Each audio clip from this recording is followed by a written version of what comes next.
കുന്നിൻ പ്രദേശം. 2 വീടുകൾ മാത്രമാണ് അവിടെ ഉണ്ടായിരുന്നത്. ഒരു വീട്ടിൽ ഒരു മുത്തശ്ശിയായിരുന്നു താമസിച്ചിരുന്നത്. മറ്റൊരു വീട്ടിൽ ഒരു എഴുത്തുകാരനായിരുന്നു താമസിച്ചിരുന്നത്.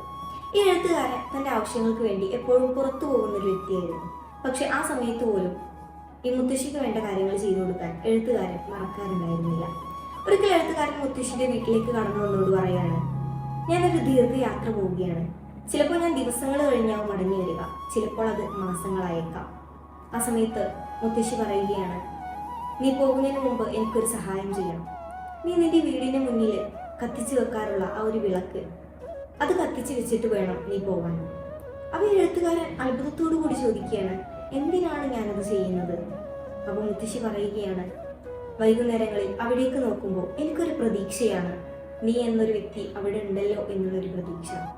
അതിൽ നമ്മൾ ഓരോരുത്തരും പലരുടെയും പ്രതീക്ഷകളാണ്. നമ്മുടെ ഫാമിലിയുടെ, പാരൻസിൻ്റെ, സിബ്ലിങ്സിൻ്റെ, ഇവരുടെ എല്ലാവരുടെയും പ്രതീക്ഷകളാണ് നമ്മളുടെ ഈ ഒരു ജീവിതയാത്ര ഒരിക്കലും നമുക്ക് വേണ്ടി മാത്രമാകരുത്. നമ്മളിൽ സ്വപ്നം കാണുന്ന ഒരുപാട് പേരുണ്ട്. അവർക്ക് കൂടി വേണ്ടിയാവണം നമ്മളുടെ ഒരു ജീവിതയാത്ര.